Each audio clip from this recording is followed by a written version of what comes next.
Yeah, hello everyone. This is Ravichandra UPSC CSE welcoming you all on समर्थ है and judiciary. देखिए एक बहुत ही special day है हमारे चैनल के लिए भी, मेरे लिए भी, और शायद आप सबके लिए भी बहुत स्पेशल डे होगा आज। आपको मैं आज अपने चैनल पे पहली बार एक ऐसे शख्सियत से मिलाने जा रहा हूँ जिन्होंने जुडिशरी, जिसकी हम सब प्रिपरेशन कर रहे हैं, उसे निकाल रखा है, क्वालिफाई करा है उन्होंने विद ऑल इंडिया रैंक 41। बहुत बड़ी बात होती है in OBC category. He is a very down to earth person. वो कहते हैं ना कि पर्वत खड़ा है क्योंकि जमीन से जुड़ा है। तो मैं आज आपकी मुलाकात एक ऐसी शख्सियत से कराने जा रहा हूँ जो जमीन से बहुत ही जुड़े व्यक्ति हैं। मैं उनको ऐसे एज अ मेंटर अपना ट्रीट करता हूँ। Is a very down to earth person. He is currently posted as judicial magistrate first class in Madhubani district Bihar.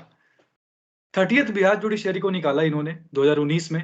आज मैं आपको मुलाकात कराऊंगा इनसे, आप सब देख भी रहे होंगे स्क्रीन पे। मैं बात कर रहा हूँ मिस्टर राकेश रंजन सर की।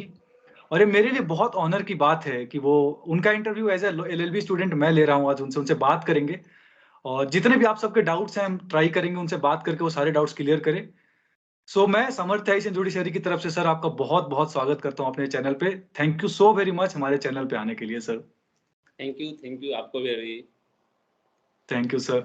सर एक स्टार्ट करेंगे, बहुत ही प्यारा सा सवाल जो मेरा है। मैं जानना चाहता हूँ एज ए स्टूडेंट आपसे कि जुडिशरी में आने से पहले और जुडिशरी में आने के बाद आपके लाइफ में कितना चेंज आया है, आप कितना एज ए इंसान बदले उस चीज से, अगर मैं बात करूँ तो। रवि जी, ये बहुत अच्छा क्वेश्चन आपने पूछा है। तो पहले मैं बता दूं कि जुडिशरी में आने के, सर्विस में आने के जो कुछ फायदे जो दिखते हैं, उससे कहीं लगता है मुझे ज़्यादा एक जिम्मेदारी हो जाती है। आपको सर्विस की भी जिम्मेदारी है, आपकी फैमिली की भी जिम्मेदारी है और आपकी सोसाइटी की भी जिम्मेदारी है। तो एक सर्विस में आने के बाद जो लोग आपके प्रति जो व्यू है, जो देखते हैं, तो वो चीज़, जिस व्यू से वो देख रहे हैं, वो चीज़ आपको हम हर एक्शन, कंडक्ट और जो आप बोल रहे हैं वो दिखना चाहिए। बिल्कुल आपको हम्बल होना पड़ेगा, लॉयल होना पड़ेगा, आपको ऑनेस्ट होना पड़ेगा, खुद से भी और लोगों से भी। और थोड़ी जो सर्विस में आने के बाद जो बाकी चीज़ें आपको जो सुविधा मिल जाते हैं बीइंग ए पब्लिक सर्वेंट, तो आप इंजॉय करते ही करते हैं। बट अदर देन दैट कि आपको बहुत सारी चीज़ें जिम्मेदारी के रूप में लेना पड़ता है आपको। और अगर इसको आप जितने अच्छे से लेंगे, जितने हम्बल रहेंगे, तो आपकी लाइफ में और उतने ही एक चुनौती के साथ साथ सक्सेसफुल मिलते जाएगा। बिल्कुल बिल्कुल सर, मतलब जितना आप लोगों के साथ जुड़ेंगे, जितना प्यारा भाव उनके साथ रखेंगे, आपका लाइफ यस। उतना ही। बिल्कुल सर। सर एक सवाल बहुत सारे बच्चों ने पूछा कि ये बीए एलएलबी वो अभी कर रहे हैं, कोई फाइनल ईयर में है, क्योंकि ये जो आपका वीडियो है, मेरा चैनल अभी बहुत छोटा है पर इसका जो इम्पैक्ट होगा, ये वीडियो उन तक पहुंचने वाला है डायरेक्ट, जो या तो जुडिशरी में अभी कदम रखने वाले हैं तुरंत। जैसे यूपी जुडिशरी की बात करें, अगले महीने शेड्यूल्ड है, या उसके बाद उत्तराखंड जुडिशरी है, छत्तीसगढ़ जुडिशरी है। तो ये वीडियो उन तक पहुंचने वाला है जो बिल्कुल जुडिशरी में एकदम कदम रखने वाले हैं। तो उनका एक सवाल था, मेरे से कह रहे थे कि आप उनसे पूछिएगा कि बीए एलएलबी के साथ, कॉलेज के सेमेस्टर्स के साथ जुडिशरी की तैयारी कैसे करें। रवि जी, बहुत अच्छा क्वेश्चन है। बहुत आपने जेन्युइन क्वेश्चन और ग्राउंडेड क्वेश्चन आपने उठाया है। और ये जितने भी लॉ करने वाले स्टूडेंट हैं, चाहे वो बीए एलएलबी हो, एलएलबी हो, उन सबके लिए एक तरह की क्वेरी होती है कि ड्यूरिंग एलएलबी कोर्सेज हम कैसे तैयारी करें, या करना चाहिए नहीं करना चाहिए।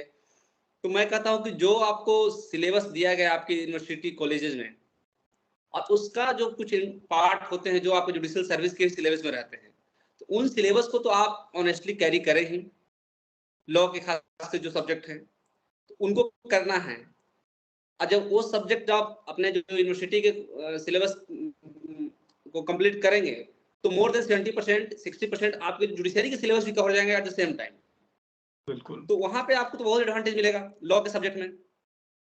और इस तरह के बहुत परेशान होकर नहीं पढ़ना है, क्योंकि एक बार में कोई क्लियर नहीं कर सकता है हर कॉन्सेप्ट को। क्योंकि कई बार पढ़ते रहने पर कभी लगता है, जितने बार आप किसी चीज को पढ़ेंगे, लगता है नहीं ये तो कुछ नया पता, कुछ और बोल रहा है, कुछ नया इसमें समझने को मिल रहा है। तो वो आपको रिपीट करते रहना पड़ेगा। और एक 5 ईयर कोर्स है जो बीए एलएलबी का, एक लॉन्ग कोर्स है। बिल्कुल तो बहुत बिल्कुल ज्यादा परेशान नहीं होना है। डे टू डे हम लोग को ट्राई करते रहना है, कुछ ना कुछ इसमें मिलेगा ही। और ऑनेस्टली आप सिलेबस को फॉलो करेंगे, तो at the end of your courses you will find that कि I am something better position than the बिल्कुल अदर्स। सर। और थोड़ी सी इस बात पर यहाँ पे बताना चाहेंगे, जो उसमें अदर देन लॉ की जो सब्जेक्ट पढ़ने होते हैं बीएलएलबी में, लाइक इकोनॉमिक्स, पॉलिटिक्स, सोशियोलॉजी, तो बिहार के सर्विस को लेकर के, बिहार जुडिशियल सर्विस को लेकर के, इसमें सबसे बड़ी बात ये होती है कि जो जीके और जीएस के क्वेश्चन होते हैं, इवन प्रीलिम्स और मेंस दोनों में, तो आपको पॉलिटी वहां पे बहुत हेल्पफुल होगा, हिस्ट्री बहुत वहां पे हेल्पफुल होगा। तो उन जी। सब के सब्जेक्ट को भी आप थोड़ी सिंसिरिटी दिखा के पढ़िए। तो आप, क्योंकि जो लॉ करने आते हैं बहुत सारे बच्चे 10th तक मैथमेटिक्स पढ़ते हैं, इवन 12th तक मैथ्स के रहते हैं, साइंस स्ट्रीम के बच्चे रहते हैं, और अचानक यहाँ पे आर्ट के सब्जेक्ट पढ़ने होते हैं तो थोड़ा उनको डिफिकल्टी लगता होगा। तो since the day of BLLB first class आपको थोड़ी थोड़ी चीजें, history, geography, political science, economics, sociology, इन सब सब्जेक्ट को पढ़ना पड़ेगा। उनके जो फिलोसफर, उनके नाम को याद रखें एटलीस्ट, उनके क्या बुक है, बुक दिए हैं उस सब्जेक्ट में, उनका नाम रखें। फिर उनकी कोई फिलोसफी जो होती है जो अपने उस सब्जेक्ट में बोले हों, जो बहुत बहुत इंपॉर्टेंट हो जाता है, लॉन्ग लाइफ हो, सही रहता है, तो वो सब इंपॉर्टेंट कोटेशन को याद रखें। वही बहुत छोटे छोटे क्वेश्चन पूछे जाते हैं पीटी में, तो अगर इन सब चीजों को वहां पे रखेंगे तो आपको जीएस के भी पोर्शन कंप्लीट होंगे और आप लॉ के पोर्शन कंप्लीट होंगे। बात रही कि तो होना ही जाएगा जुडिशियरी का सर्विस खत्म, कोर्स खत्म होने के बाद, तो थोड़ी सी और एडिशनल चीजें पढ़नी पड़ती है, वो आप बाद में पढ़ सकते हैं after completion of your courses. बिल्कुल तो सर, आप बिल्कुल। सेम टाइम कैरी कर सकते हो, लेकिन बहुत बिल्कुल काम माइंड से, बहुत पैनिक नहीं होना है कि हम 4th ईयर में नहीं क्लियर कर जाएंगे जुडिशियरी, हमको 5th ईयर पढ़ना है, ठीक है ना, बिल्कुल, बिल्कुल बिल्कुल। कूल एंड काम। और इन सब में सबसे एक इंपॉर्टेंट बात बोल रहे हैं एट द एंड की आप कोशिश करिए नोट्स बनाने का, अच्छा। कोशिश करिए नोट्स बनाने का। पूरा कंप्लीट नहीं होगा क्योंकि 8 सब्जेक्ट 10 सब्जेक्ट पढ़ने होते हैं एलएलबी में, बीएलएलबी में, तो सबका नोट्स तो नहीं बनेगा, लेकिन जो जुडिशियल सर्विस की जो सिलेबस है, जो डिमांड करती है, उस सब्जेक्ट का कम से कम नोट्स बना लिया करिए, बहुत अच्छा होगा। सर, एक इसी पे एक सवाल तो जनरेट होता है फिर कि नोट्स बनाने का कोई पार्टिकुलर, जैसे आपने क्लियर करा है, तो आपका क्या स्ट्रेटजी रहा था नोट्स बनाने का? देखिए, हाँ, आप अच्छा बात पूछे रवि जी। नोट्स बनाना देखिए एक सब्जेक्टिव चीज है, जो भी हम लोग लिखते हैं मेंस में वो सब्जेक्टिव चीजें हैं। तो सब्जेक्टिव चीज को हम अपने व्यूज से लिखते हैं, तो हम कुछ लिख सकते हैं, आप कुछ लिख सकते हैं, है ना। तो एक कोई चीज बहुत क्लियर कट नहीं है कि हाँ सही क्या है, लेकिन जैसे कोई सपोज सब्जेक्ट है, आप आईपीसी की बात करते हैं, तो बिल्कुल। 378 जैसे है, थेफ्ट की बात करता है, तो जी। क्या अगर थेफ्ट के क्वेश्चन पूछ दिए आपको मेंस में, क्या करना है? एक थेफ्ट आप एक जनरल भाषा में डिफाइन कर सकते हैं, उसके सेक्शन लिख सकते हैं, आईपीसी में 378 में डिफाइन हो, सेक्शन लिख दीजिए, उसका बेसिक एलिमेंट लिख दीजिए, उस हर एलिमेंट का जो 5 एलिमेंट है, उस 5 एलिमेंट को थोड़ा थोड़ा डिफाइन कर दीजिए, कुछ इंपॉर्टेंट केस लॉ वो डाल दीजिए, बिल्कुल टू द पॉइंट। बहुत बड़ा नोट्स बनाएंगे एग्जाम में नहीं लिख पाएंगे। तो यहीं पे सर वो हो जाता है ना, जैसे बच्चों का आदत होता है सेमेस्टर एग्जाम्स में लंबा-लंबा लिखने का, फिर अचानक से जुडिशरी में आते हैं, वो फिर क्रिस्पी लिखना पड़ता है। तो वो कैसे आपने मतलब कैसे एकदम से चेंज करा था इस पैटर्न को?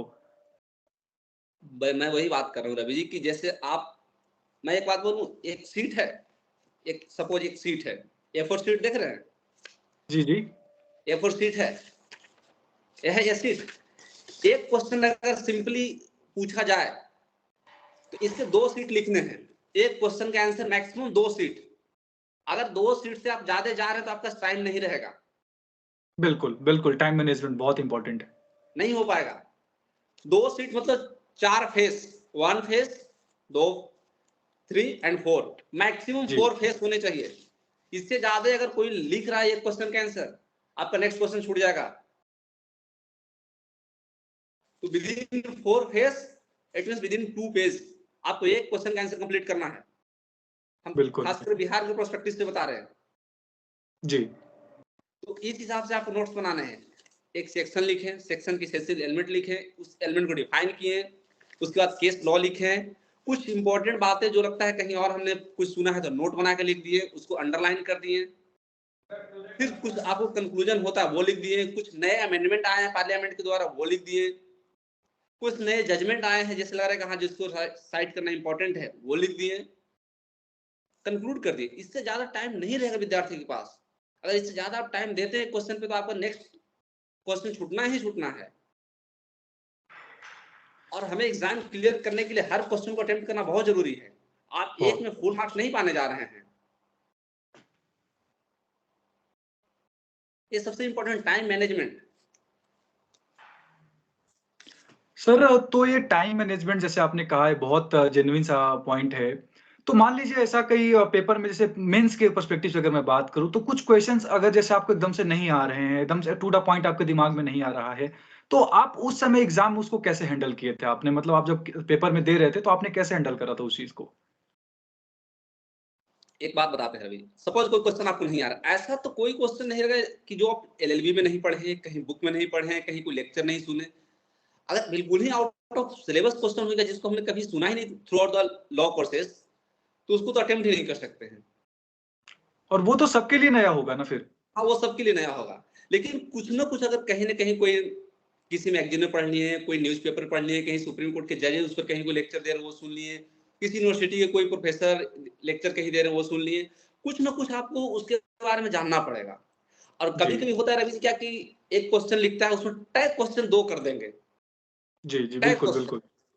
तो मानिए कि उसमें 2 या 3 क्वेश्चन हो गए, तो बहुत कितना भी कम पढ़ेंगे तो वो 3 क्वेश्चन में 1 क्वेश्चन नहीं सुने होंगे, ऐसा नहीं लगता है कि नेक्स्ट टू इम्पॉसिबल है। बिल्कुल, बिल्कुल। समझ रहे हैं ना? तो टैग क्वेश्चन में 3 क्वेश्चन का टैग क्वेश्चन बनाया गया तो एट लीस्ट 1 क्वेश्चन तो इतने पढ़े होंगे लॉ में और उसके बाद की ड्यूरिंग प्रिपरेशन, तो कहीं न कहीं सुने होंगे तो उसके बारे में आपको कुछ ना कुछ लिखना ही है। सोचिए, समझ के लिखना पड़ेगा आपको, कहीं न कहीं पढ़ेंगे और इसका एडवांटेज होता है कि आप अधिक से अधिक चीज़ों को जितना आप सर्च करेंगे, एक्सप्लोर करेंगे, तो वही मेंस में काम आता है। बिल्कुल सर, बिल्कुल। सर तो इसमें तो न्यूज़पेपर की अहमियत बहुत ज़्यादा बढ़ जाती है। आपने न्यूज़पेपर भी फ़ॉलो करा होगा सर कोई ना कोई? नहीं, लॉ के सब्जेक्ट में न्यूज़पेपर की इतनी अहमियत जैसे नहीं कह सकते क्योंकि हर न्यूज़ में बहुत सारी चीज़ें लॉ के पॉइंट ऑफ व्यू से बहुत कम रहते हैं। जैसे आप सेक्शन कोई अमेंडमेंट हुआ पार्लियामेंट के द्वारा, तो कुछ मिलेगा। कुछ इम्पोर्टेंट ज्यूरिस्ट का कभी-कभी जो हिंदू की एडिटोरियल में आ जाते हैं, तो बहुत उसको लॉ के पॉइंट ऑफ व्यू से हम नहीं कहेंगे बहुत रिलेवेंट है, क्योंकि उसको पढ़ने के लिए आपको बहुत ज़्यादा टाइम देना पड़ेगा और फिर आपको इधर लॉ की जो सिलेबस है वो हैम्पर होगा। तो ज़्यादा न्यूज़पेपर पे लॉ के लिए नहीं डिपेंड होना है। हाँ, जीके, जीएस की नॉलेज गेन करने के लिए आप न्यूज़पेपर पढ़ लिए, करंट अफेयर आपको ठीक कर देगा। जो बिहार में पूछते हैं, बहुत ही रोल है करंट अफेयर का बिहार में। जी। तो लॉ के लिए आप सिलेबस पढ़िए, नोट्स बनाइए। किसी का बना-बनाया नोट्स नहीं पढ़िए, खुद बनाइए। क्योंकि बिल्कुल, अपने पेन बिल्कुल। से उसको जितना बार लिखेंगे, उतना आपके माइंड में वो रिकॉल होते रहेगा। और वो जब रिकॉल होगा तो एग्ज़ाम में बैठेंगे ना, तो जब नोट्स जो बनाए हैं, वो कितना हेडिंग था, उसके अंदर कितने सब हेडिंग थे, कितने पॉइंट पे हमने लिखा था, कितने क्या ही इम्पोर्टेंट इम्पोर्टेंट वर्ड जो हमने, क्योंकि होता है क्या कि जब नोट्स बनाते हैं तो वर्ड जो है ना आपके माइंड में घूमते रहता है और एग्ज़ाम के टाइम पर वो चीज़ें माइंड में आपको रिकॉल होते रहेगा, फिर उसको आप इज़िली पेपर पे राइट डाउन करेंगे। वो जो कीवर्ड्स आप हाँ, बनाते वो हैं नोट्स कीवर्ड्स लिखने में। जब द वेरी मोमेंट क्लिक करना है आपके माइंड में, ताकि आपको सोचने में टाइम नहीं लगे।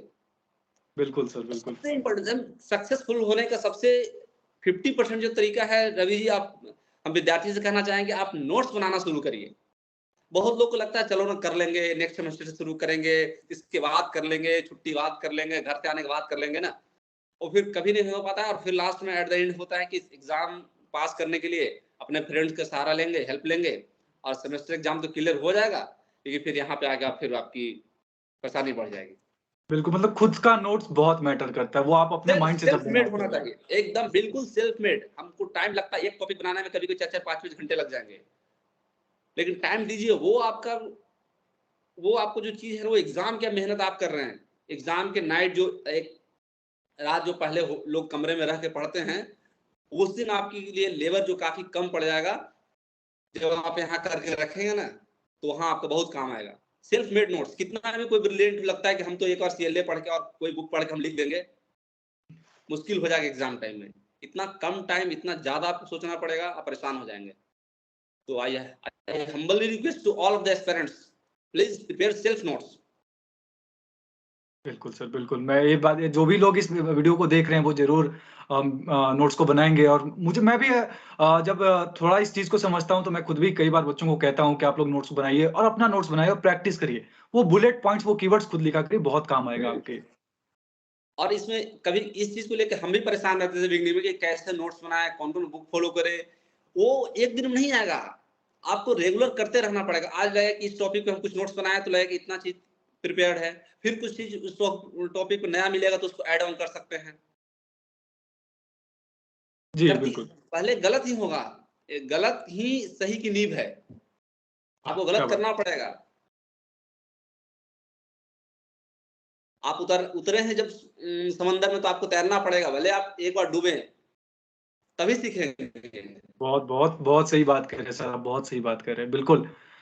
सर एक इसी चीज़ से रिलेटेड एक सवाल था मेरा कि आखिर कोई स्पेसिफिक जैसे यूपी के स्टेट्स की अलग है सिलेबस, बिहार का जैसा बिहार जुडिशरी सर्विस निकाले हैं, तो उसका सिलेबस अलग था। तो क्या कुछ बुक्स जो थे वो बुक्स मतलब मेरा कहना है कि बुक्स का क्या रोल मतलब कौन-कौन सा बुक आपने फॉलो करा था most specifically IPC, CrPC evidence के लिए बच्चे ज़्यादा परेशान होते हैं खासकर? क्या कोई ऐसा चीज़ जो एकदम इम्पोर्टेंट है उसके साथ स्टिक करके रहना पड़ेगा जैसे वेयर एक्ट वगैरह? देखिए, सबसे बड़ी बात कि किसी भी जो लॉ का सिलेबस है, जिसमें खास कर बेयर एक्ट पढ़ना है, तो बेयर एक्ट को अवॉइड किए कोई भी नोट्स बनेगा, ना कोई एग्जाम क्लियर होगा, ना कोई आपकी प्रिपरेशन मुकम्मल होगी। तो नोट्स को एनी हाउ भले नोट्स बेयर एक्ट को आपको पढ़ना ही पड़ेगा, आप उसको नहीं छोड़ सकते हैं। अगर ये सोचें कि हम कोई टेक्स्ट बुक पढ़ के, किसी सीएलए पढ़ के, किसी टीचर का नोट्स पढ़ के, हम नोट्स पढ़ के आपको मेंस में काम आएगा, प्रीलिम्स के लिए आपको एनी हाउ बेयर एक्ट पढ़ना पड़ेगा। बिल्कुल, बिल्कुल। मतलब किसी वेयर भी एक्ट स्टेट पढ़ना का ही आप पड़ेगा। किसी भी स्टेट का आप प्रीलिम्स देने जा रहे हैं, बिना नोट्स पढ़े आपसे कुछ नहीं होगा। जी, नो बेयर एक्ट बहुत बड़ी चीज होती है, आपको बेयर एक्ट पढ़ना ही पड़ेगा किसी एग्जाम के प्रीलिम्स के लिए। नोट्स का काम आएगा मेंस में, मेंस में। क्योंकि मेंस सब्जेक्टिव चीजें हैं, वहां ऑब्जेक्टिव है जो बेयर एक्ट में लिखा है, अगर वो ऑप्शन को आप क्लिक करते हैं तभी आपको आंसर सही माना जाएगा, अदर देन कुछ नहीं माना जाएगा। वो आपका उसके इधर कुछ भी आप सिलेक्ट करते तो आपका क्वेश्चन रॉन्ग होगा और आपको नंबर नहीं मिलेगा। तो प्रीलिम्स के पॉइंट ऑफ व्यू से सभी एस्पिरेंट्स को हम कहना चाहेंगे, बेयर एक्ट को डेफिनेटली फॉलो करिए। 5-5 सेक्शन, आज अगर आईपीसी पढ़ रहे हैं तो उसका 5 सेक्शन हमको पढ़ना है, सीआरपीसी का 5 सेक्शन पढ़ना है, एविडेंस का 5 सेक्शन पढ़ना है, ऐसे करके आपको पूरा करना होगा। और कितनी मोटी एविडेंस का बेयर एक्ट 167 आर्टिकल सेक्शन है ना उसमें, जी। लेकिन उसमें 1 से 55 तक ही इंपॉर्टेंट है। हाँ, बिल्कुल, बिल्कुल। प्रीलिम्स के लिए तो सब पढ़ना पड़ेगा 1 टू 167, लेकिन मेंस के लिए 1 टू 155 इंपॉर्टेंट है, जी, पढ़ना पड़ेगा, उसको आप नहीं अवॉइड कर सकते हैं। 1 to 30 very very important under Indian evidence act, बिल्कुल सर, बिल्कुल। सर और उसको एज इट इज वर्ड रटना पड़ेगा आपको। बिल्कुल सर, बिल्कुल। उसके क्योंकि एक-एक वर्ड्स में, सेल भी अंतर हो जाता है कई बार। हाँ, मैं प्रीज्यूम, सेल्फ प्रीज्यूम, कंक्लूसिव प्रूफ, मैं कहाँ बोला, सर कब बोला, कितना एम्फेसिस दिया गया है, इन सब चीजों को पढ़ना पड़ेगा। बिना बेयर एक्ट पढ़े कभी पीटी क्लियर नहीं होगा। बिल्कुल सर, बिल्कुल। बच्चे जो देख रहे हैं उनसे मेरा भी और आपका भी जैसा आप कह रहे हैं, बिल्कुल आप बेयर एक्ट के साथ जुड़े रहिए तभी काम आएगा आपका प्रीलिम्स के लिए। सर कुछ बुक्स का नाम एक बार बता देते, बच्चे उसको बहुत फ़ोकस करते हैं बुक्स का नाम। देखिए, ऐसे कुछ जो हमने स्पेशल कोई बुक नहीं पढ़ा, जो टेक्स्ट बुक है, जैसे टीपीए के लिए पढ़ते हैं, क्या उसका आर.के. त्रिपाठी है, क्या क्या नाम है उसका, नाम अभी भूल रहे हैं। ओके। जैसे अवतार सिंह पढ़ते हैं कॉन्ट्रैक्ट के लिए, बहुत अच्छी कॉन्टैक्ट बुक के है। लिए बिल्कुल, अवतार बहुत सिंह अच्छी पढ़ते हैं, बुक। बहुत अच्छी बुक है। टॉट के लिए आर.के. बांगिया पढ़ते हैं। आपके बांगिया बिल्कुल सर। उसमें 30 चैप्टर शायद दिए गए हैं, लेकिन उसमें 20 नहीं सॉरी 22 चैप्टर है आर.के. बांगिया में, हमें 15-16 चैप्टर ही पढ़ने होते हैं। अच्छा। 15-16 चैप्टर ही हमें मेंस के लिए इंपॉर्टेंट है। आईपीसी तो बिहार के मेंस के पॉइंट ऑफ व्यू से इंपॉर्टेंट है नहीं, आईपीसी की एग्जाम होती नहीं है बिहार में, अच्छा। सिलेबस में नहीं है। हाँ, मेंस में नहीं है सिलेबस में। सीआरपीसी के लिए बच्चे बहुत परेशान रहते हैं सर। सीआरपीसी मुझे भी कॉलेज डे में बहुत परेशान किया था, हमें बहुत परेशान रहते, ऐसा क्यों है। कभी कभी हम सोचते थे कि 154 में ही एफआईआर की बात क्यों की गई, किसी और सेक्शन में भी कर सकते थे, वो मैटर ओके। नहीं है। 154 हो या 155 हो, एफआईआर उसमें क्यों, क्या है, क्या उसके मटेरियल होने चाहिए कि एफआईआर लॉन्च होगा, कब पुलिस आपको विदाउट वारंट गिरफ्तार कर सकती है, कब नहीं कर सकती है, बहुत लोग कंफ्यूज होते हैं।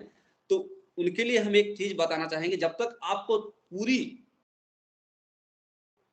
ट्रायल, जैसे ट्रायल इन द सेंस, अगर पूरी हम सीआरपीसी के जो एप्लीकेशन है डे टू डे लाइफ में, like since the occurrence of crime till the pronouncement of judgment, बिल्कुल। ये जब एक फ्रेम में अगर आप दिखाएंगे रवि जी, तब बच्चों को हम उम्मीद है कि क्लियर कर देंगे, एक एक सेक्शन माइंड पे आ जाएगा। जी। अपराध घटित हुआ तब से लेके गिरफ्तारी हुआ, ट्रायल हुआ, एविडेंस आया, 313 होता है, फिर उसका कन्विक्शन हुआ, जो भी जजमेंट प्रोनाउंस हुआ, एक एक पूरे को एक फ्रेम में जब लाएँगे, तब सीआरपीसी से मुझे ऐसा लगता है कि हम जो पढ़ने वाले बच्चों को हम हेल्प कर सकते हैं। जो वो अब कन्फ्यूज़ रहता है कि हाँ, ऐसे कैसे हो जाता है, ये क्यों होता है, ऐसा क्यों है? इसके अलावा कुछ और भी हो सकता था। तो थोड़ी ये चीज़ हमें उसमें परेशानी हुई थी, लेकिन आज वही सीआरपीसी मैं बहुत एन्जॉय करता हूँ सीआरपीसी को अपने जब प्रोसीडिंग कर देखते जब समय आप करते समय। प्रैक्टिकल एप्लीकेशन करते होंगे अपने कोर्ट हाँ, में आप। तब लगा कि इस सेक्शन का क्या महत्व है, before trial, before charge evidence लेते हैं, आफ्टर चार्ज एविडेंस लेते हैं, समरी ट्रायल हो जाता है, समन ट्रायल, वारंट ट्रायल, ये सब चीज़ों को इतना अच्छा लगता है ना, 204 में प्रोसेस करते हैं। तो इस पर एक कभी सेशन रखिए, जो हम एक कोशिश करें कि हम भी एक प्रिपेयर करके उन चीज़ों को बच्चों को एक माइंड में फीड करें कि हाँ, ये कैसे इनिशिएशन होता है क्राइम का और उसका कन्विक्शन तक जो-जो पूरे सीआरपीसी हम फॉलो कर जाएँगे। बिल्कुल सर, मैं जल्दी बच्चों से डाउट लेकर, क्योंकि अभी मैं अपने चैनल पे भी सीआरपीसी स्टार्ट करने वाला था, तो जब भी कोई ऐसा डाउट होगा आपसे ज़रूर डिस्कस किया जाएगा, कभी सेशन रखा जाएगा। Sir apart from pre and mains, interview का एक्सपीरियंस कैसा रहा था? इंटरव्यू की तैयारी प्रॉपर कैसे करें जुडिशरी के लिए? फर्स्ट ऑफ ऑल इंटरव्यू हमने एक ही इंटरव्यू फेस किया और उसमें मेरा सिलेक्शन हो गया। और कांग्रेस उसके लिए थैंक्स टू तो बहुत-बहुत। ऑलमाइटी। इसमें मैं क्या कहूँ रवि, एक थोड़ी-सी एक यहाँ पे फनी बात लगेगा चैनल पे बोल रहे हैं तो। क्या? आईपीसी होता क्या है कि बिहार के सिलेबस में आईपीसी है नहीं। तो आईपीसी हमने पढ़ा नहीं, जब है ही नहीं तो क्यों टाइम देना है उसपे। हाँ, और जब इंटरव्यू की समय आया तो लगा कि अब तो आईपीसी तो पूछ सकता है, चूँकि अब एज़ ए जज बनेंगे तो आईपीसी का तो पूरा एप्लीकेशन है। बिल्कुल, आईपीसी तो आना ही चाहिए आपको। जब जब पूरे पीटीएम के दौरान आईपीसी नहीं पढ़ा हुआ, अचानक इंटरव्यू के लिए आईपीसी पढ़ना शुरू करे, तो इतनी भी छोटी आईपीसी नहीं है कि जो इज़िली ग्रैस्प कर सकते हैं। नहीं, बहुत सारे 509 तो से ज़्यादा सेक्शन उसमें तो। 511 सेक्शन है आईपीसी में। बिल्कुल। 5 आप उसको इज़िली कंप्रीहेंड नहीं कर सकते हैं। इतने कठिन-कठिन वर्ड रहते हैं और उसका इतने सेक्शंस और इतने सब क्लॉज़। तो हुआ क्या कि अब पूरे हमने सब्जेक्ट पढ़ के गए आईपीसी के सिवाय जितने भी कॉन्ट्रैक्ट, एविडेंस, कॉन्स्टिट्यूशन, टॉर्ट। अब इंटरव्यू बोर्ड में जब गए तो हमें आईपीसी क्वेश्चन पूछा गया। ओह! अब अब आईपीसी में लेकिन एक खास बात थी कि जब हमने एलएलबी फर्स्ट सेमेस्टर में था तो हमने प्रोजेक्ट दिया था। वहाँ 30 नंबर का प्रोजेक्ट होता है बीएचयू में। तो मेरा टॉपिक था 378 थेफ्ट। जी। तो हमने थेफ्ट को इतना बढ़िया से पढ़ा और इसके लिए हमने थैंक्स टू डॉक्टर ए के पांडे सर, प्रोफेसर ए के पांडे सर जो हमारे आईपीसी पढ़ाए थे, वो इतने अच्छे से पढ़ाते हैं। तो लगा कि अगर वो अच्छे से पढ़ाएँ तो वो पक्का प्रोजेक्ट वर्क बहुत अच्छे से वो लेंगे। बिल्कुल, बिल्कुल। तो उनका एक फ़ियर कहिए या जो भी कहें, हमने बहुत अच्छे से थेफ्ट को पढ़ा था। थेफ्ट के एक-एक वर्ड, एक-एक कॉमा, फुल स्टॉप, इलस्ट्रेशन पूरी तरह से हमने उसको प्रिपेयर कर लिया था। और जब इंटरव्यू में गया तो हमसे सर थेफ्ट पे बात शुरू करना किए। थेफ्ट, एक्सटॉर्शन, रॉबरी, डिकैरी 4 सेक्शन एक साथ ही चलता है। तो हमने मन में एक मेरे माइंड में एक थोड़ी फनी बात कर रहे हैं, इसको कोई भी जो व्यूअर है मजाक में ले, सीरियस नहीं लेना है। जी, जी, जी। कि जब वो पूछे तो हमने सोचा कि एके पांडे हमको पढ़ाए हैं थेफ्ट और हमने उन पर उनको अपना सबमिट किया है project work, professor Pandey sir. तो उनका थोड़ा सी अगर मेरे अंदर मेहनत आ गया होगा, इनके सवालों से हम पक्का ही नहीं गिरेंगे। वो जैसे भी क्वेश्चन पूछे हैं और हमको इस बात का फ़ियर है कि थेफ्ट के अलावा किसी और सेक्शन की बात कर देंगे आईपीसी में तो शायद मुझे परेशानी प्रॉब्लम होगी, हो जाएगी। प्रॉब्लम हो जाएगी। हमने मान के चला था। लेकिन थैंक्स टू गॉड कि थेफ्ट पे रहे, थेफ्ट को इतनी बारीकी से पूछा, इतना डीप जाकर पूछा और हमने उनके हर एक बात का जवाब बहुत मुस्कुरा के, बहुत शालीनता से, बहुत परफेक्ट उस दिन लगा कि लेकिन वो फर्स्ट सेमेस्टर में आईपीसी हमेशा लॉ के फर्स्ट सेमेस्टर पढ़ाया जाता है। अब ड्यू का तो हम जी। मुझे नहीं पता, लेकिन डी बीएचयू का डीयू में फर्स्ट भी फर्स्ट सेमेस्टर पढ़ाया सेमेस्टर में सर, बीएचयू में भी फर्स्ट सेमेस्टर में ही था। फर्स्ट मैं भी सेमेस्टर। वहाँ पढ़ा था। हाँ, तो सोचिए वो मेरा फर्स्ट सेमेस्टर का मेहनत पूरा इंटरव्यू मेरा 70% इंटरव्यू उस सेक्शन पे चला था। बहुत, बहुत बड़ी बात है ये सर। हाँ, तो कहें कि वो फर्स्ट सेमेस्टर का मेहनत जो था, वो मुझे इंटरव्यू के दिन काम आया और इंटरव्यू मेरा फाइनली अच्छा हुआ। I got 68 out of 100। बहुत अच्छी, बहुत बढ़िया बात। वो कहते हैं ना सर कि पढ़ा हुआ कभी बेकार नहीं जाता, वो कभी न कभी कभी बेकार काम नहीं आ ही जाता। जाता है। शायद उस दिन हमें रियलाइज हुआ कि हम फर्स्ट सेमेस्टर में जो पढ़े थे आज मुझे काम आया। तो एक तो चीज, एक फनी बातें हुई कि चलो एक गनीमत रहा कि, और मेरा क्या कहें, फॉर्चून का फेवर रहा कि मुझे इस तरह के क्वेश्चन आ गए। लेकिन सबसे बड़ी बात है कि इंटरव्यू में आप कितने क्वेश्चन का जवाब देते हैं, कितने सवालों का जवाब देते हैं, इस बात पे कभी डिपेंड ही नहीं करता, मोस्ट बिल्कुल। प्रोबेबली। क्योंकि आप मेंस लिख के आए हैं, उनके पास, उनको पता है कि ये क्वालिफाइड है, मेरिट है इस बंदे के अंदर, एक मेंस क्लियर करके आया है। वहां पे आपको कॉन्फिडेंट रहना पड़ेगा। और जब लगे कि हाँ हमें आंसर नहीं आ रहा है, तो आप सॉरी भी बोल सकते हैं। सॉरी भी एक, this is very good answer, exactly sir, बिल्कुल, बिल्कुल। Very good answer. Don't try to confuse the board by giving answer so and so, and don't, if you are not having a proper answer, to the point answer, definitely you say sorry sir. Or if you want to say ki I want to say something about this topic but not proper, so be first clear them, then answer ki sir I जी, don't बिल्कुल। have a proper answer but I remember something about this, please permit me, I want to give some answer regarding this question. तो permit करते हैं तो yes continue। जी, बिल्कुल, बिल्कुल। लेकिन confuse नहीं करना बोर्ड को। वो बहुत चालाक और बहुत वहां इंटेलेक्चुअल लोग बैठे हैं, हर फील्ड के लोग हैं। आपकी, आपको एक बात बताते हैं, जब हमारा इंटरव्यू चल रहा था तो बोर्ड में 4 लोग बैठे थे। हमको पता ही नहीं चला कि बोर्ड में 4 लोग हैं, हम 3 ही लोग को नोटिस करते रहे पूरी बोर्ड, पूरी इंटरव्यू खत्म हो गया।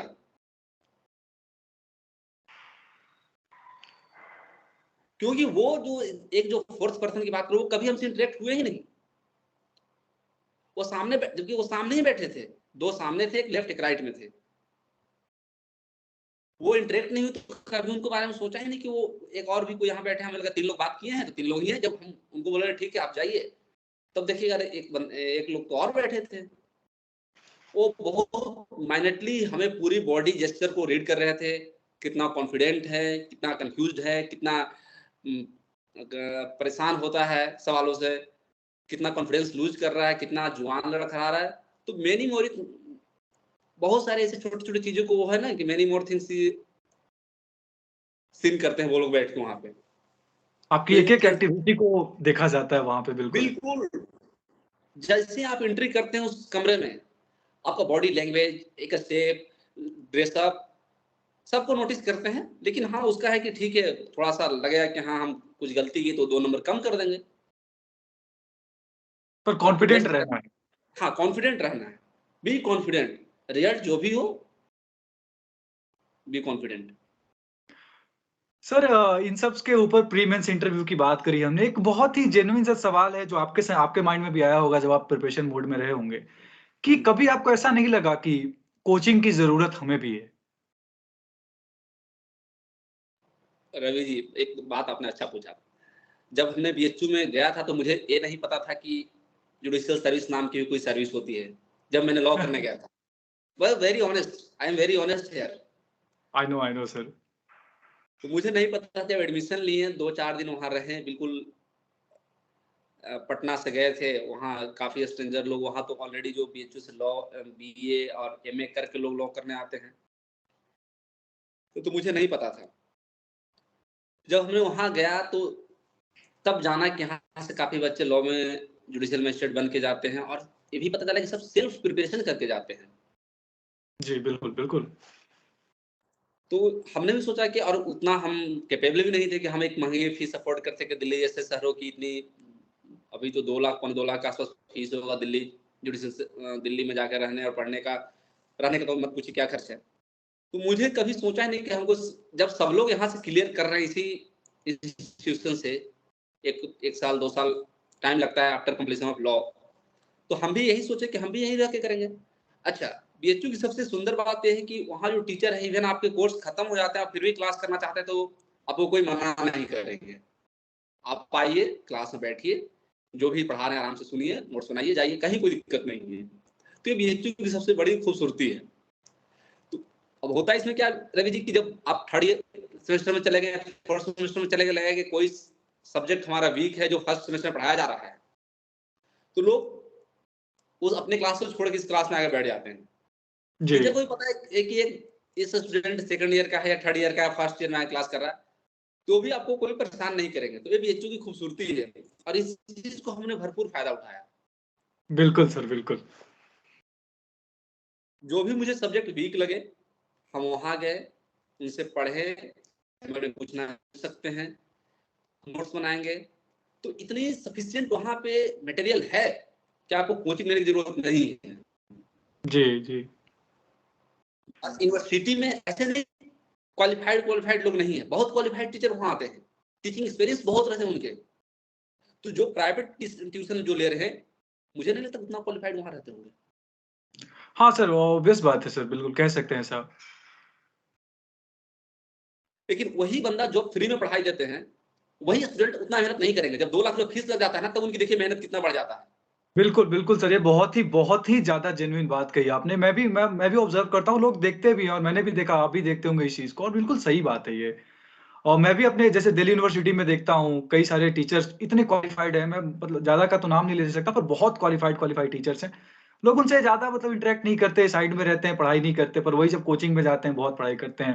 मतलब आपका ये कहना है कि कोचिंग एज़ सच कोई ऐसा मैंडेटरी एलिमेंट तो है ही नहीं। कोचिंग बहुत मटेरियल नहीं करता है जुडिशियल सर्विस के लिए।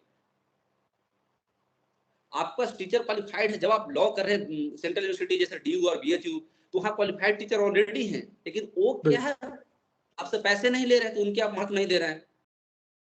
जब 2 लाख रुपया लग जाता है, तब समझ महत्व में आ आता है जाता कि है। और उसके बाद वहाँ लिमिटेड टाइम में कोर्स खत्म करेंगे, 6 महीने या 9 महीने 12 महीने के जो भी कोर्सेज है, फिर आपको बोलेंगे आपका कोर्स खत्म हुआ, आप जाइए। आपका सिलेक्शन हुआ नहीं हुआ कोई मतलब नहीं है। बिल्कुल सर, बिल्कुल सही बात कह रहे हैं। आपके कॉलेज के टीचर बहुत क्वालिफाइड है, उनके फायदा उठाइए, उनसे नोट्स लीजिए, उनसे पढ़ाई करिए, उनसे क्वेश्चन पूछिए, डेफिनेटली आपको बताएंगे। और मैं मानता हूं कि अगर जो टीचर जो बच्चे टीचर को परेशान करते हैं, थोड़ी सी टीचर भले गुस्सा करेंगे कि वो कुछ नहीं आता है, लेकिन वो खुश रहते हैं कि बच्चा सवाल पूछता है, मतलब पढ़ता है जाकर रूम पे, अपने रूम पे जाकर पढ़ाई करता है, वो खुश रहते हैं। ऐसा हमने कई टीचर को हमने परेशान किया है। पर उसका आज नतीजा है ना सर सामने, आप एज़ अ जुडिशियल मजिस्ट्रेट हमसे आज बात कर रहे हैं, बहुत बड़ी बात है ना सर। बहुत अच्छा अगर मैं ऐसे बात करूँ, एक वीडियोज़ उन तक भी पहुँचेगा। कोई ख़ास स्पेसिफ़िक ऐसे मेंटर या टीचर या कोई ऐसे व्यक्ति जिनको आप बहुत ज़्यादा थैंकफुल कहना चाहेंगे अपनी लाइफ़ में? मैं सबसे पहले कहना चाहूंगी बीएचयू की जो होल टीम है, they are very dedicated for the students, they are very dedicated। Particularly अगर हम सब्जेक्ट वाइज टीचर की बात करें तो मनोज कुमार पाढ़ी सर थे। मैं भी जानता हूँ इन्हें सर, कॉन्ट्रैक्ट हाँ, आई गेस। हाँ, कॉन्ट्रैक्ट के बहुत अच्छे टीचर हैं, इतनी पीसफुली अपने स्टेटमेंट को डिलीवर करते हैं, रियली ब्यूटीफुल। कॉन्स्टिट्यूशन के टीचर थे प्रोफेसर विनोद शंकर मिश्र। ये बहुत बहुत क्वालिफ़ाइड टीचर हैं, I am also student of him. Know about Vinod Shankar Mishra professor. Sir मैं बीएचयू में कुछ समय के लिए था, जब मैं डीयू में आया था, उसके पहले मैं बीएचयू में कुछ 1 महीने 4-5 महीने के लिए पढ़ा था, तो मुझे सारे फर्स्ट सेमेस्टर में जितने टीचर्स मिले थे, मैंने उनसे उनके बारे में जानता हूँ। जैसे आपने हाँ, मनोज सर की बात करी। हाँ, तो वो सब टीचर हैं बहुत। Professor Ajay Kumar, Hindu law CPC, बहुत डेडिकेटेड टीचर जी, हैं। अभी शायद वो बीएचयू के डीन वही है प्रोफेसर अजय कुमार, और हमने एलएलएम का डिसर्टेशन उन्हीं के अंडर में सबमिट किया है। तो बीएचयू का बहुत बड़ा रोल है आपकी लाइफ़ में, है ना सर? हाँ, कह सकते हैं। BHU has given many more things to me. I really thanks to BHU. कभी ड्यू की तरफ आपने सोचा नहीं? ड्यू तो अब ज़्यादा नहीं, ऐसा है वो कुछ। सही बात है, लेकिन कहते हैं ना कुछ नसीब और कुछ आपकी पहले से ही पटकथा लिखी जा चुकी है। बीएचयू जाना ये मेरा एक्सीडेंटल है, कंप्लीटली एक्सीडेंटल कह सकते हैं। जी, वो कैसे? तो एक्चुअली क्या हुआ कि मैं बीएससी मैथ का स्टूडेंट रहा हूँ, मगध यूनिवर्सिटी से मैंने बीएससी किया। थर्ड ईयर के जब थे तो हमने बीएचयू का फॉर्म भरा लॉ का। वो बस ऐसे ही कहीं कहीं से लगा कि हाँ फॉर्म भरना चाहिए, और मुझे फिर बाद में रियलाइज रियलाइज हुआ कि अभी तो बीएससी करने का कुछ ऐसा कुछ कैरियर ऑप्शन दिख नहीं रहा है। और चूंकि उस पर बहुत ज्यादा प्रिपरेशन नहीं कर पाए थे, क्योंकि 12th के बाद हमें इंडियन स्टडीज की तैयारी करनी थी। 12th के बाद जो एनडीए तो सेना की तैयारी हमने कर रहा था, उस दौरान काफी हमने इधर उधर एग्जाम देने के चक्कर में हमने बीएससी की पढ़ाई ठीक से नहीं कर पाई। वो जी मेरा बीएससी पूरी तरह से वीक हो गया। अब मुझे कहीं ना कहीं कैरियर तो बनाना है, ऐसे तो लाइफ चलेगा नहीं, बिहार में है तो कैरियर तो एक, अब वही सरकारी नौकरी की तरफ लोग मूव करते हैं। तो बिल्कुल फिर सर, हमने बिल्कुल। तो हमने फिर लगा कि लॉ करते हैं। आसपास से कहीं कोई लॉ के मेरे रिलेटिव्स में भी नहीं है, कोई फ्रेंड सर्कल में भी नहीं थे, कोई परिवार में भी नहीं है। तो कुछ कभी माइंड में क्लिक किया कहीं से बात, हमने लॉ करने का माइंड में ठाना। और हमने 2-3 महीने कुछ लॉ के सब्जेक्ट जैसे कॉन्स्टिट्यूशन और कुछ बुक लॉ के जाकर के मार्केट से ले आए लीगल वर्ड्स के, और तैयारी करना शुरू कर दिया। और इसी बीच फॉर्म आया था बीएचयू का, हमने भर दिया, वो भी आधे मन से समझो कि भरे। कंफ्यूज थे वहां पे ना, जैसे इधर एग्जाम भी, चूंकि एनडीए के एग्जाम चलते रहता था, तो इधर भी हमारा ध्यान देना पड़ता है। तो आधा इधर भी माइंड, उधर भी करना है, क्या करें। तो हमने भर दिया। फिर अब एग्जाम देने जाना था, सोचे जाए नहीं जाए, एग्जाम भी इधर है, इधर क्या करना है। फिर चलो एग्जाम भी दे दिए, मुझे लगा कि नहीं होगा, हो भी गया, एडमिशन भी हो गया। जी तो ग्रेजुअली होता चला गया। और ये सब कहते हैं ना कि पीछे सब कुछ आपके फ्यूचर लिखा जा चुका है कहीं ना कहीं, और उस हिसाब से आपको एक्ट करते रहना है। और जब हमने लॉ करने गया तो बहुत लोगों ने इधर उधर की बातें की कि अब लॉ कौन करता है आजकल। तो हमने किसी की सुनी नहीं, जो मुझे लगा हमके जो डेस्टिनी पहुंचा रहा है, चलो अपना काम करना है। खैर, वो तो तो फिर आज जब वो गए तो सब वहां भी काफी परेशानी हुई। जो भी कहते होंगे सर, मुझे ऐसा लगता है कि अब उनके पास आपका उनको कुछ बोलने की जरूरत नहीं है। दे गॉट देयर आंसर्स, उनको सब समझ में आ गया है कि किसके बारे में क्या बोलते थे। बोलते ही नहीं, बस मिल गए तो बड़े हैं तो राम दुआ सलाम कर लिए, तो आगे बढ़ गए। सर, एक छोटा सा बस आंसर 1 मिनट के लिए और चाहूंगा आपसे कि ये मोटिवेटेड रहना कहाँ से सिखाएं बच्चों को, कि बहुत मोटिवेटेड रहना, कभी हार नहीं मानी, 1-2 पेपर्स ना हो तो हार ना मानना है, कंटिन्यू करें अपनी पढ़ाई। देखिए रवि जी, बहुत अच्छा क्वेश्चन पूछा। बहुत समय कभी होता है क्या ना, कि जैसे आप जो भी पढ़ाई कर रहे हैं, इस दौरान काफी आपको फ्रस्ट्रेशन, डिमोटिवेशन आते रहेगा। इन चीजों को हावी होना जरूरी है, क्योंकि लाइफ का पार्ट है। हमेशा 24/7 कभी मोटिवेटेड रह ही नहीं सकते हैं। जी तो जैसे अगर आपको लगता है कि हाँ हम कभी डिमोटिवेट क्यों होते हैं, लगता है नहीं होगा, या फिर कहीं ना कहीं लगेगा फैमिली में कोई परेशानी है, तो किसी परेशानी की वजह से आपकी पढ़ाई डिस्टर्ब हो गई 1-2 दिन के लिए, अपने आप को पहले लिमिट करना पड़ेगा। पढ़ाई तब होगा जब अपने आप को अदर चीजों से डिस्कनेक्ट करिए। आपको क्या चाहिए? पहले आपको खाना चाहिए, आराम चाहिए। इसके अलावा जीवन में मुझे नहीं लगता कि एक सिंपल विद्यार्थी लाइफ में इससे इंपॉर्टेंट ज्यादा क्या हो सकता है। आपको कुछ भी टाइम पर नहीं। खाना मिल जाए और आराम चाहिए। एनीथिंग और आप कुछ कर सकते हैं इसके इधर। एक विद्यार्थी की लाइफ में क्या होनी चाहिए? नहीं, बस आपको सारी चीजें आपके पास अवेलेबल हो, आपको पढ़ने के लिए जो भी चीजें चाहिए वो है आपके पास, बस पढ़ाई करिए, खाना खाइए, आराम करिए, बहुत बहुत बहुत बहुत है इतना तो। इतना है। इसके इधर आप जितने चीजों से कनेक्ट होते जाएंगे, जितने पीपल से, सपोज आपने 5 फ्रेंड बनाया, मान उनको लगा कि हमने नहीं अच्छी फ्रेंडशिप निभानी है। एक बोलेगा कि आज चलते हैं घूमने, दूसरा बोला कल चलते हैं घूमने, तीसरा बोलेगा परसों चलते हैं। एक एक दिन ये बोले कि यार एक ही दिन तो टाइम मांगा, आज नहीं दे रहे हो, दूसरा भी बोला है कि एक ही दिन टाइम मांगा, नहीं दे रहे हो। ऐसे ऐसे आपको 3-4-5 दिन चला जाएगा। जी आर यू गेटिंग और नॉट? बिल्कुल बिल्कुल sir, I am getting the point. तो पहले तो ये बात है कि खुद को लिमिट करना है, कि हमको काम है सिर्फ खाना, पढ़ना और आराम करना।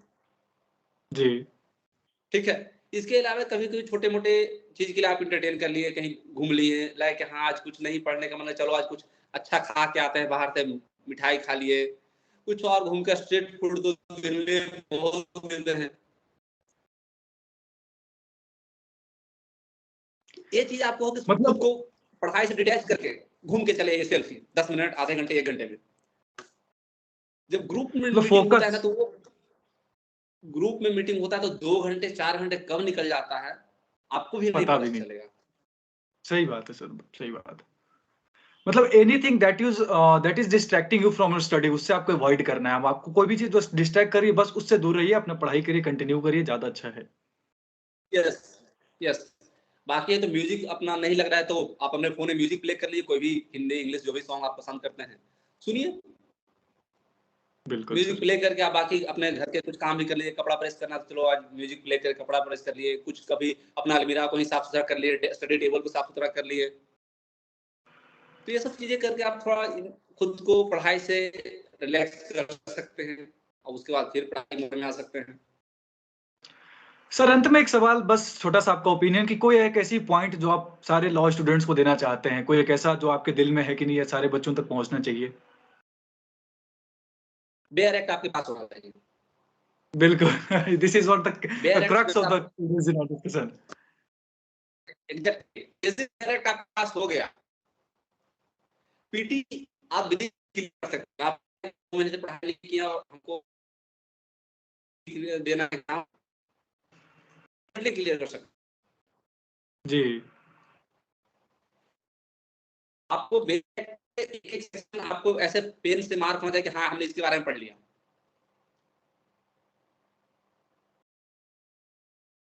बेयर एक्ट बहुत बड़ी चीज है और बहुत छोटी भी चीज है, दिखने में छोटी है लेकिन बहुत बड़े काम की है।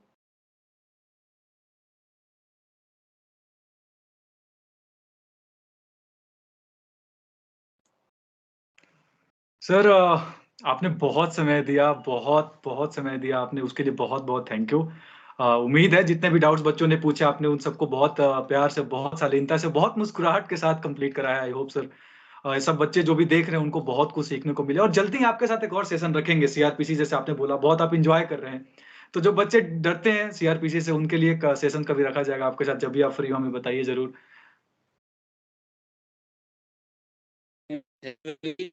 आपको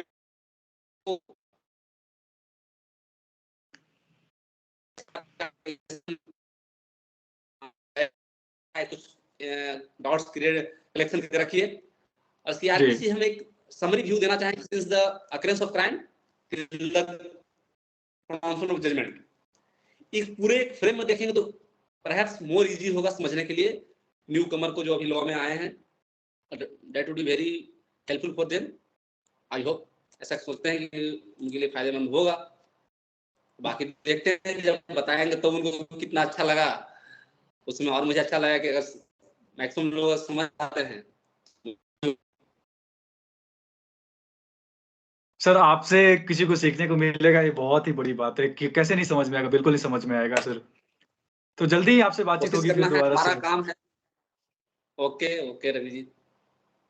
अ, सर बहुत बहुत थैंक यू, सामर्थ्य एशियन जुडिशरी की तरफ से, मेरे तरफ से सर बहुत बहुत शुक्रिया। आप हमारे चैनल पे हमसे बात कर इतना सारा डाउट्स, इतना समय दिया, उसके लिए बहुत बहुत thank you sir. Thank you Ravi ji, thank you. So all the viewers, जितना भी लोग इस सर के साथ हमारे कन्वर्सेशन को देख रहे हैं, सर के बारे में जानते हैं, सर को सर से जो भी बातचीत करी आप लोगों ने देखा, चैनल को सब्सक्राइब करिए, शेयर करिए, और सर के बारे में बताइए लोगों को। इनसे जुड़े रहेंगे, जल्दी बातचीत करेंगे, और मैं आपको जल्दी एक और ही शख्सियत से मुलाकात कराने वाला हूँ जिन्होंने जुडिशियरी को 35 साल जिया है। वो रिटायर हो चुके हैं जुडिशियरी से, मैं उनको पर्सनली जानता हूँ, उनसे बात करेंगे, और सर के साथ भी कभी बात करेंगे सीआरपीसी पे। Is a very grounded person, आप सबको आपने एनालाइज करा होगा इन सब इनसे बात करके जो भी हुआ हो। So sir, thank you so very much connecting with us, sir. Thanks a lot, and very, very big thank you to you, sir. Thank you Ravi ji. With this, I end the conversation here, sir. Thank you, sir.